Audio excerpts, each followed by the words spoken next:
Hi everyone, this is Mr. Chu bringing you a special video on how to get ready for your final exams in Year 12 General Maths. I will be going through this PowerPoint in class in more detail, but I am recording this presentation for the benefit of anyone who is away and anyone who wants to get the main messages from that class. So, the exams are at the end of October, and all of your hard work this year and over the last 12 years at school is going to culminate in these final exams. So now that you've done all the SACs, we need to get ready for the exams. So my goal in this presentation is to help you make the best use of the remaining time you have before getting there. It is worth preparing for the exams. You wouldn't show up to a match to compete without training beforehand. And in the same way, you would not show up to an exam without doing serious study and serious preparation. The question for us is, what does that training actually look like? Let me set the scene by explaining and reminding you why this is so important. If you're planning to go to university, your entrance is determined by your ATAR score. And so to maximize your chances of getting into your preferred course, you need to get the best ATAR you can, which means getting the best study scores that you can. And in general maths, 60% of your study score comes from the two exams. And the other reason why you need to study properly for these exams is that your experience of the subject has been mainly dominated by the textbook. The thing is, the textbook authors are not allowed to write the exam. So the people who write the exam will be writing for an audience that hasn't necessarily done the courses that you have done. And what you'll find when you start working through papers is that the style and content is different to the textbook. They ask questions in different ways, and so you need to get used to that style. You don't want to walk into the exam and be seeing this style for the first time, because you just won't have time to get used to it. So, the main message that I want to get across to you in this presentation is that you need to spend the majority of your time practicing. And by practicing, I mean doing past papers. And I'm going to suggest, as a rough rule of thumb, that you spend 75% of your time on past exam papers and 25% of your time either correcting those exam papers, going over your mistakes, or writing down reference notes. So that means for every 3 hours you spend on exams, you spend 1 hour revising and correcting. And just note that when you first start out, you'll need to spend more time reviewing because you won't know as much. As you get better and you answer more questions correctly, your review time will go down. But don't worry if it's a bit higher than 25% at the beginning.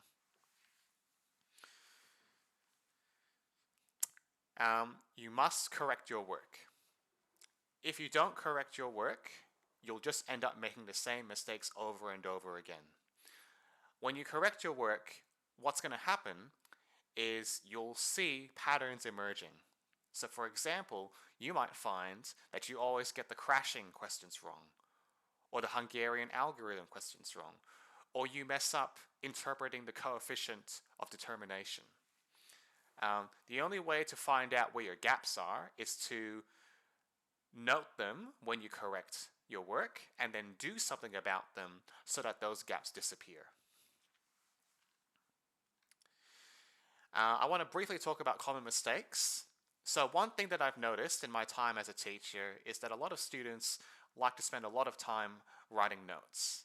And there's a good reason for this. Writing notes is productive. We feel good about it. It's just that it's not the best thing that you can do. You only have about 7 weeks to get ready for the exam, so you want to make the best use of that time. And my message for you is, writing notes is better than doing nothing, but doing exams, past papers, is better than writing notes. So if you can choose between good and best, pick best. All right, second mistake. People just copying the textbook into their bound reference. If you're going to do that, you might as well just take the textbook in, because you're wasting your time. A lot of students I notice want to start at exercise 1A and work their way sequentially through to the end of the textbook. You're not going to have time to do that. You don't have enough time. I suggest that you let your review sessions after correcting your exams shape the notes that you write. So you might not write notes on every topic, but you'll write notes on the topics that need the most attention.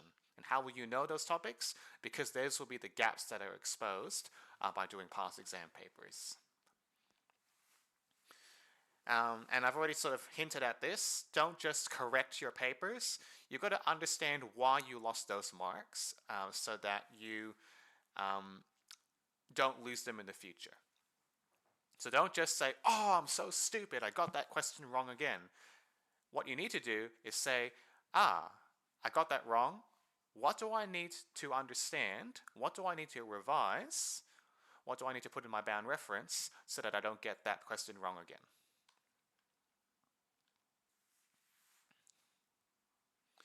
If you find yourself spending a lot of time writing notes, I suspect you are probably just procrastinating the hard work of doing the real study for the exam. The best way to prepare is to practice. To practice, you need to do the exams. Okay, so now that I've established that doing an exam paper is the most important thing you can do, it's natural to ask, how do we actually do this? So I'm going to suggest that you start every exam paper session with reading time.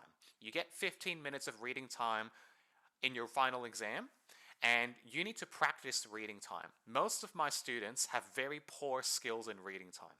They read the paper in 5 minutes and they just sit there until reading time is over. That is a terrible use of that time.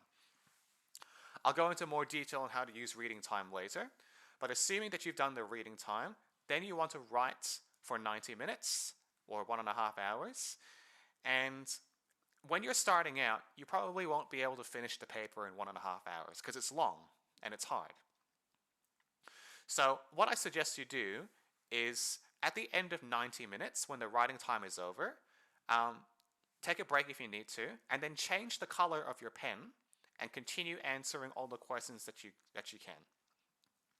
That way, you will know what you were able to achieve within 90 minutes, and it will give you realistic expectations of what you can do on the final end of year exam.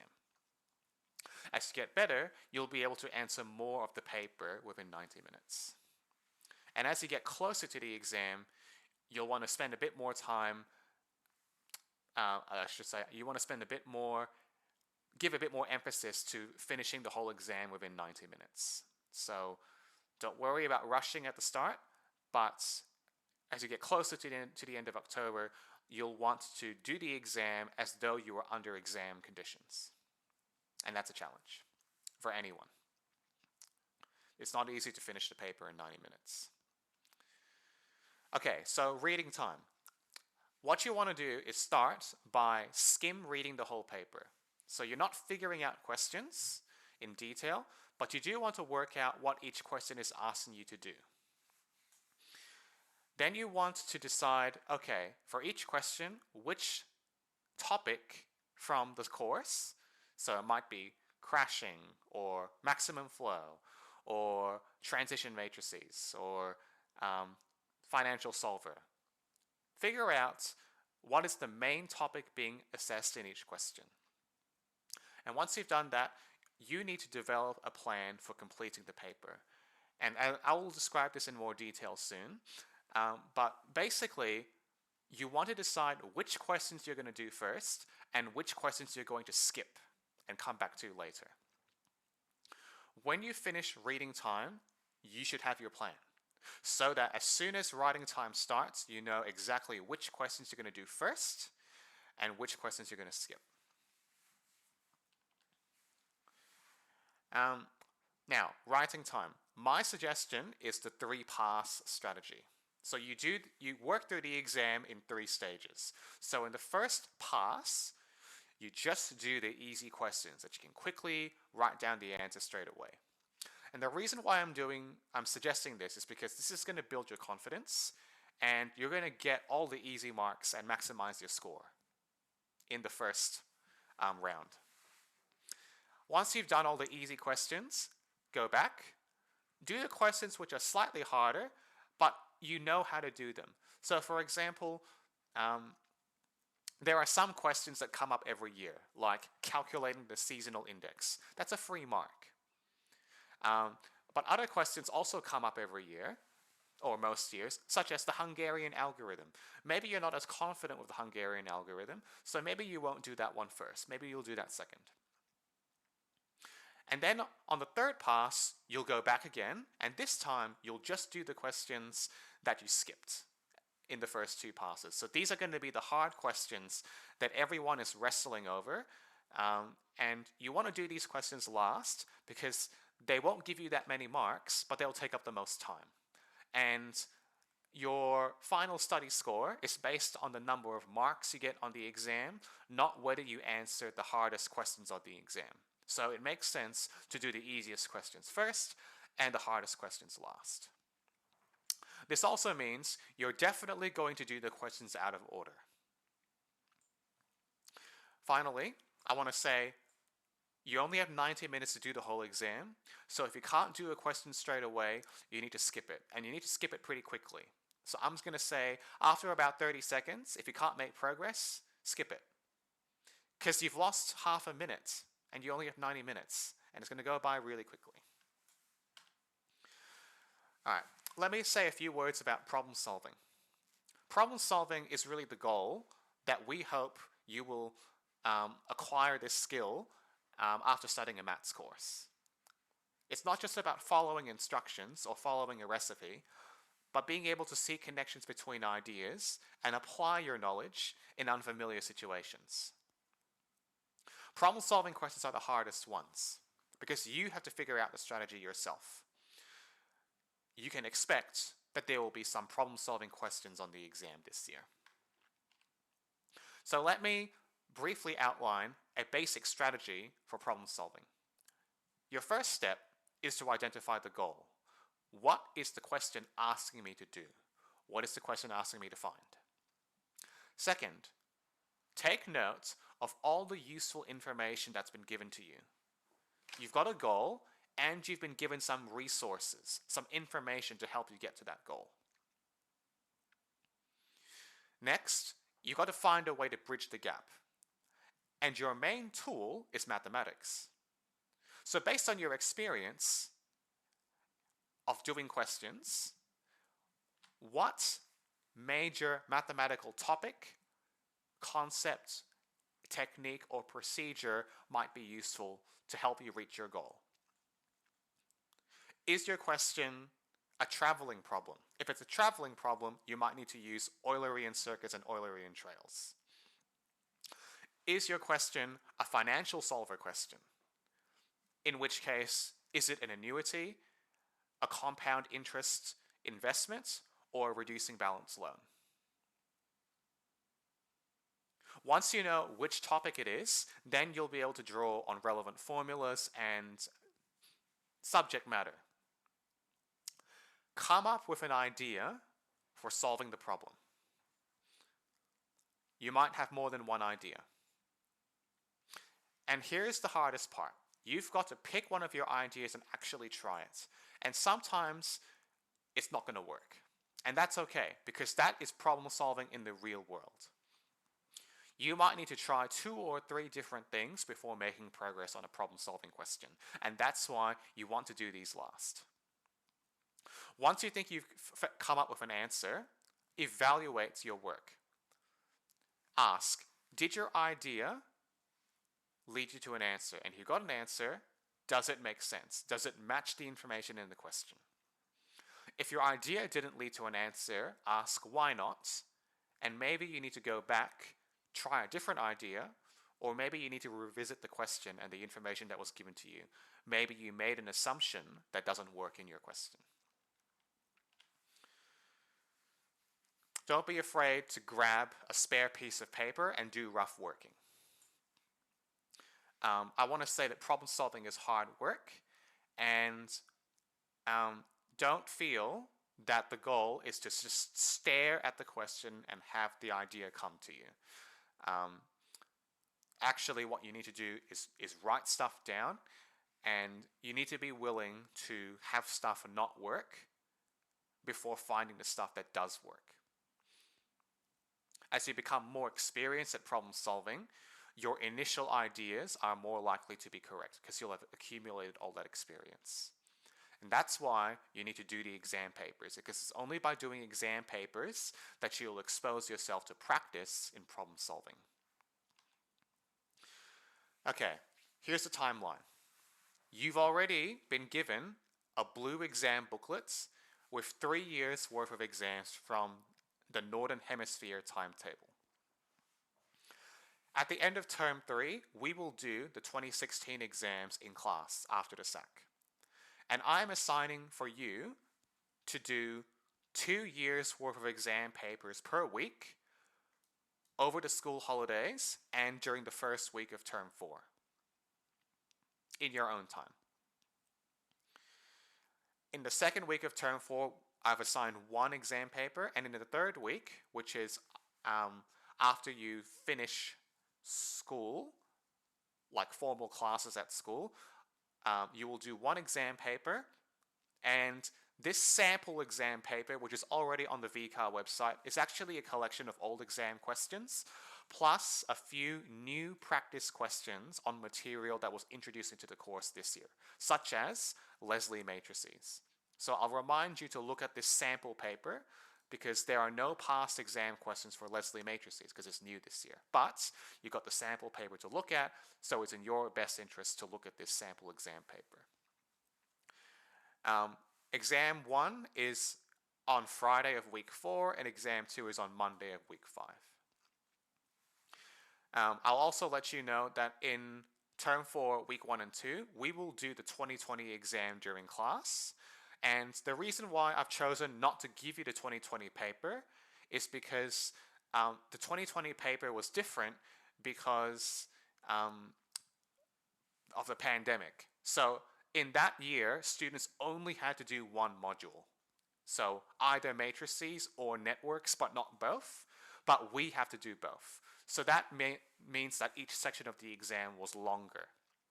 So instead of getting you to do those exam papers, I will split each exam into the 4 topics: statistics, finance, matrices, and networks, and we will do 1 of each topic per lesson.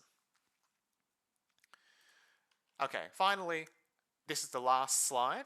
I have given you website links. So the first link is to the VCAA website for answers to the October-November exam period. So that's our exam period. So if you haven't already gone to this website, it looks like this. So the subject is now called General Maths. It used to be called Further Maths. Here are the sample exams. Here's the formula sheet. And you want to go to 2016 to 2022, and you'll see there are all the exam papers. For example, this is last year's exam paper, 2022, exam 1. And there are answers as well. So for example, this is answers to the 2019 paper. You need to read these reports and because there's going to be useful information about what students often did poorly on those exams. There's no need to go back further. We will give you commercial exam papers if you finish all the VCAA exams, and we expect those of you who do want to go to university, you really need to finish all of these exam papers. No excuses. Okay? Just want to make it very clear that if you aspire to get into your university course after leaving school, you need to do all of these exam papers because that's what students all across the state are going to do. Okay? You're just kidding yourself, and you are delusional if you think you're going to perform well by only doing a small handful of these papers. All right, second link. This is the Northern Hemisphere timetable exam paper, so that's May to June. Please note it's on a different website. Like, it's still the VCAA website, but the page is different. So please check on the front cover of your exam whether it's May, June, or October, November. So for example, you'll notice it used to be called Further Maths, in case you've forgotten. There's a 2023 paper. It happened halfway through this year, and you'll notice it says at the top, NHT. Please check if you're doing an NHT exam or a regular exam, because the answers are on different pages. So if you get into a situation where you're looking at an assessment report and it makes no sense, just double check whether it's NHT or regular exam period. All right, third link. These are the rules for VCAA exams, and I want to draw your attention to bound references. VCAA has very strict rules on bound references, and I expect you to read this yourself and make sure that you are following all the rules. It cannot be a display book. It needs to be bound securely. You can't have pages falling out. You can't have tabs sticking out. And the paper needs to be A4 size or smaller. Please note, no ring binders, no sleeves, no removable tabs, no post-it notes, no fold-outs. Okay? I'll check with you in term 4, but you are adults. You need to learn to read and find things out yourself. Okay? But let me know if you have questions. And the final link is the exam timetable. You probably already have this. So here you can find the dates for our exam. Friday, 27th of October, exam 1. Monday, 30th of October, exam 2. Both exams are in the afternoon, at not the best time of the day for doing maths. So maybe during the holidays, it will be a good idea to do some of your revision at this time, so that you get used to doing maths in the afternoon. All right, that's all from me. I wish you all the very best in your preparation for the VCAA exams. You are so close to finishing year 12. You should be very proud of how far you have come. And I hope that you will be able to look back and see that you worked really hard and that it all paid off in the end. All the best.